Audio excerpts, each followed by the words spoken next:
Okay, thanks for tuning in to Stampscaping 101. We're going to try something different here with a little bit of a voiceover. This scene here started off with one kind of intention, and then it ended up um, not completely different, but something different in the spirit that it was being created in. Okay, right here, I'm working on a half-page piece of vellum, and on my Quaking Aspen stamp right here, I'm doing a lot of color blending with the Marvy 1500 series dye-based inks. And it might not look like vellum because I have a vintage piece of paper underneath that I've already stamped out with additional aspen trees in darker tones. And this was the initial kind of idea of this one. I was going to sandwich this vellum on top of that print in the background, but I just change, I don't know, strategies along the way when I realized something else would work a lot better. So, I don't know. I couldn't subject you through that tortuous, really long-winded video here, so I've time-lapsed it all, and we'll just get to the main points of what this scene ended up being, okay? All right, so I just went for a double impression of that one inking, and then I'm going for another impression here, and I've colored the right side of this impression a little bit darker so that it looks like it's in front of the previously stamped aspen tree right there, okay? But you can see how the Marvy 1500 series of inks are really nice and bright. Okay, now we're going for some fences from nature set number 26 here. And I want to go for a pretty thick and dark application of ink here. So instead of stamping these fences in a dye-based thinner ink, I'm stamping it in the Brilliance black fast-drying pigment ink that will dry with no problem on this vellum. Vellum's a little bit porous. Okay, now the dye-based inks that I stamped the aspen trees in dry with no problem. Okay, it might not dry instantly, and I did heat set it at one point in time just to expedite, my entire process here, so I wouldn't have to wait for it to dry. I don't know, maybe the next day, and so heat setting's not a problem with this vellum here.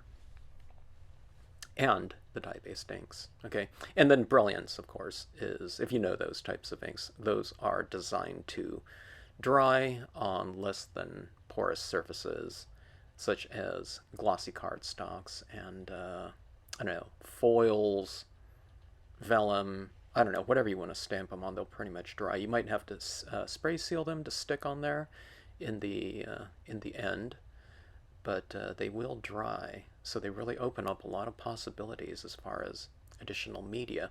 Okay, so what I'm doing here is through kind of a pointillism type of technique, which I think is really conducive for the look of these aspen trees in fall colors. And each one of these dots, it kind of represents kind of shimmering fall leaves, okay? And just in general, I made my impressions somewhat darker than what I intended for these trees to look like in the end result, because I knew that I would be building upon the impressions with these pens, in this case, orange, white, and yellow primarily. I'll use a little bit of green, but the green is kind of in there as more of a kind of a foundation or base, so that the lighter colors of white and yellow will stand out a little bit more. I mean, plus aspen trees, that where the leaves haven't changed, turned colors yet. There still might be some green leaves on there. Even if not, you take artistic license with your kind of depiction of whatever you're creating. You don't want to just do something or attempt to do something that a camera is so much more effective at. So, we're not necessarily going for photorealism here. We're playing different things like hues and contrasts and intensities against one another, you know, as a, I don't know, a visual artist here when you're creating your pieces. Okay, now, I don't know, whenever I start off with these pens here, I'm usually not intending to use quite as many dots as I end up doing, but I don't know. It kind of becomes like almost like meditation or something like that. It's like the zen of dot application or something like that. So I don't know. I tend to add a little bit more than you know what I think I'll do, even if I go into it with the intention of doing less. I don't know. It just becomes it's like an addictive type of process here. Not with the first I don't know 100 dots or so, but after you start building up the colors and you start seeing these colors kind of change, and in this case, the leaves and trees start to shimmer. The more you do, I don't know. It just becomes you just kind of want to see where it goes. Okay, now these pens, I don't think I mentioned, are a 3 millimeter acrylic paint pen. So these are water-based, and this is a really wide tip. I never thought I would use these types of pens, as I thought the .7 extra fine tip paint pens would be kind of ideal for scenes, in terms of creating a lot of detail, highlights, etc. But these larger, thicker paint pens are really fantastic for certain types of looks. In this case, the foliage. Okay, and right now I'm kind of adding a little bit of structure to the trees in the form of, trunks and branches. And you'll see me doing this over and over again in the same scene, just because the paint pens aren't quite as opaque as I'd like them to be.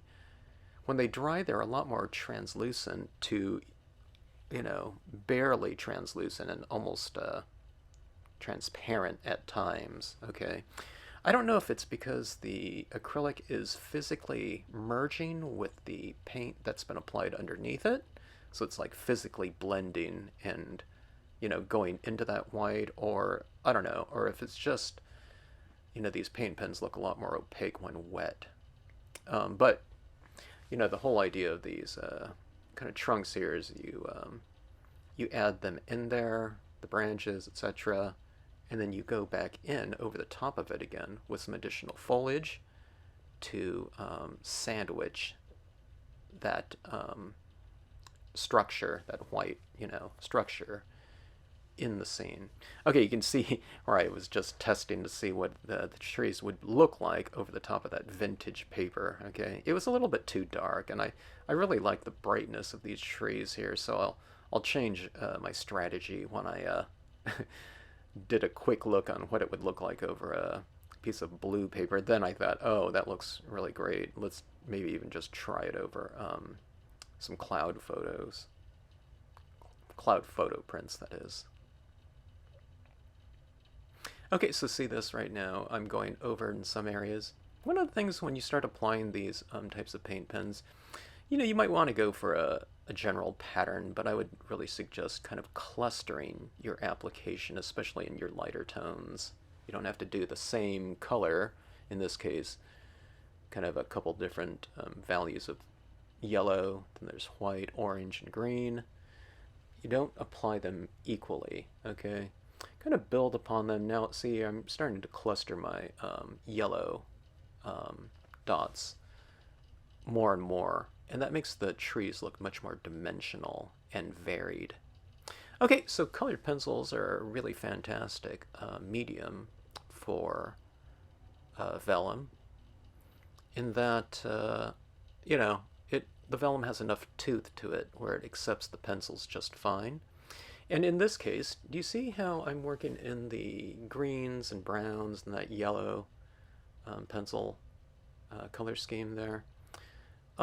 It's real similar to the colors that are happening within the trees. So in bringing all of these different colors into the ground foundation and area, what it does is it creates kind of a nice visual continuity to the overall scene. The subject matter are, are the trees, but then I kind of have a subdued version of the same color scheme happening in my ground. Now, it doesn't always have to be that way. We don't have to create kind of similar relationships, based on similarity here. I mean, you could go for something that's completely different too, but do it for a reason. Like, for example, I might go with a contrasting color, and going with the contrasting color in this case, what would it be? It'd be probably purple or something like that, something opposite on the color wheel to the trees.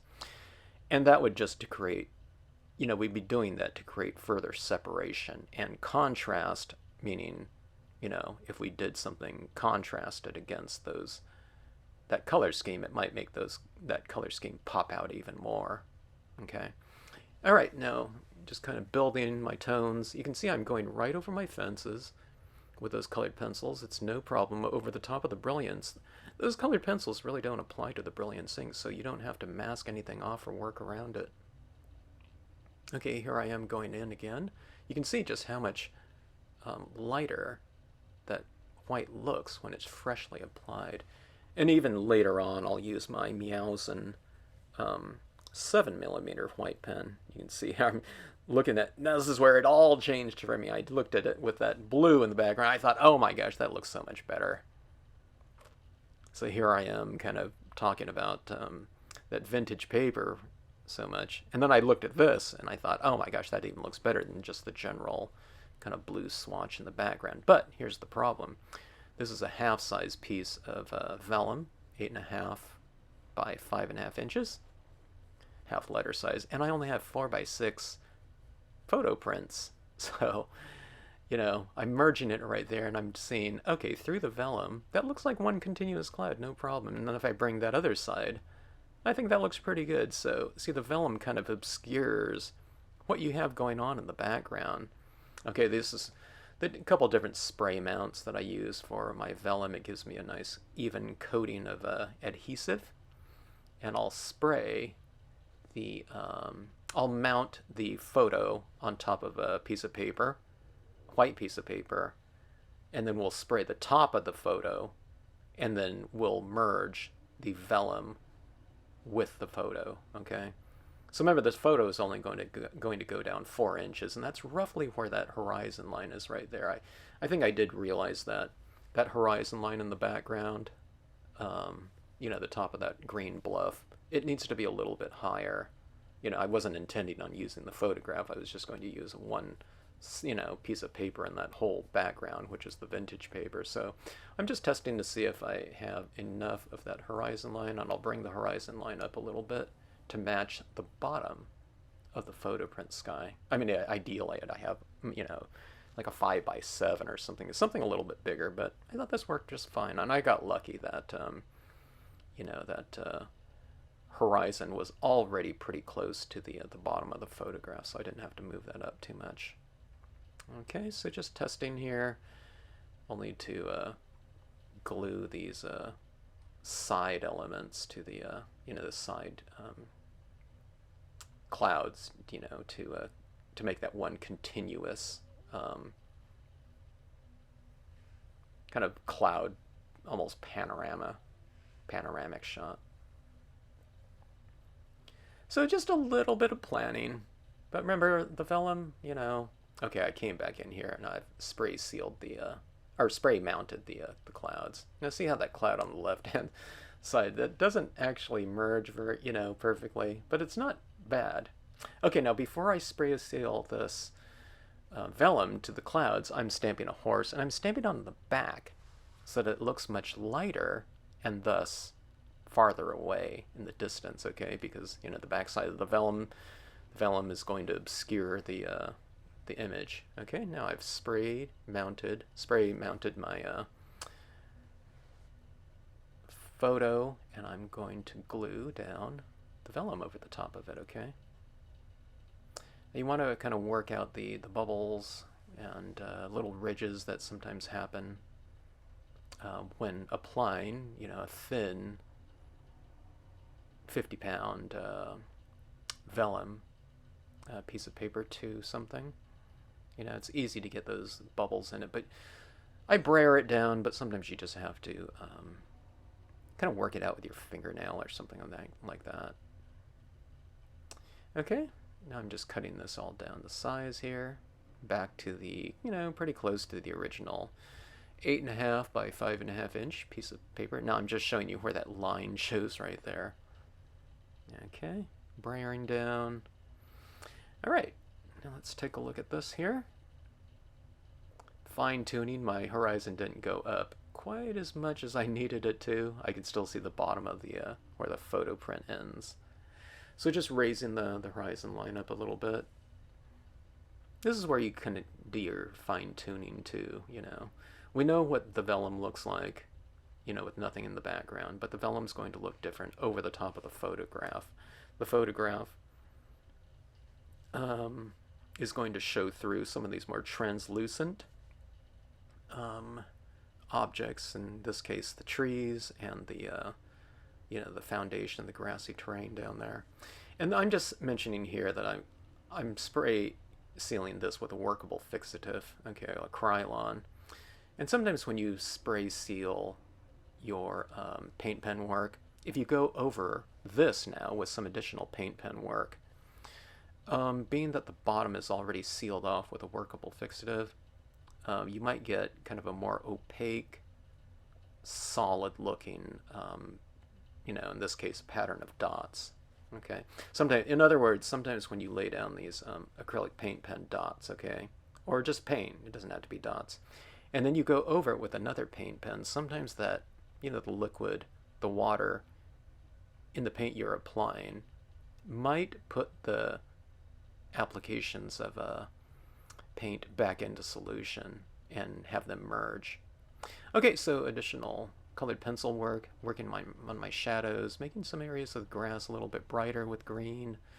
Nothing too extreme, you know. The star of the scene is, of course, the trees, so we want that to be the most prominent, you know, dominant element in here. So, you know, as far as the colors of the meadow and things like that, I just kind of keep that a little bit more, I don't know, a little bit more subdued, because I don't want to draw attention away from the trees, you know, with, you know, super bright grass, say, for example. Okay, and here's the smaller, you know, in pen,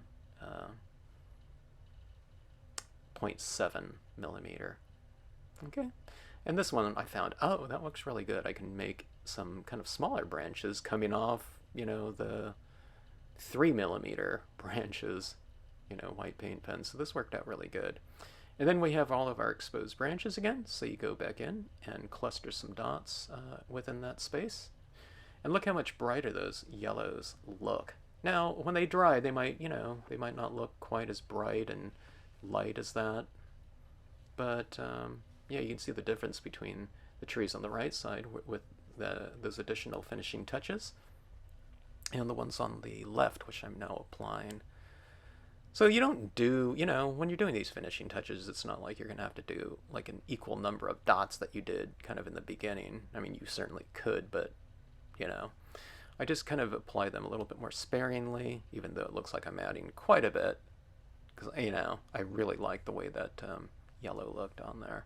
But this yellow really contrasts really nicely against that kind of rusty, kind of reddish brown on those trees. You see that? Those trees have a lot of dimension now. And I'm adding some down here on the ground, little dots. It's not very, you know, prominently visual or anything like that, but you put a few of those little textures down on the ground, and it represents, you know, your leaves falling on the ground from the trees, which we would undoubtedly have in that type of situation. But it also kind of brings a little bit of, you know, color continuity between trees and ground. So you're creating these relationships that way. Okay, now going in with some final touches with the white. You know, the yellow represents the colors of the tree, and when you do this white, it represents kind of some light reflecting off of those objects within that area. Okay, and again, just kind of cluster it you'll use this one sparingly because they're not supposed to be white leaves or something like that. It's just kind of catching in some of that sun, you know, sunlight and reflecting back at our eye. Okay.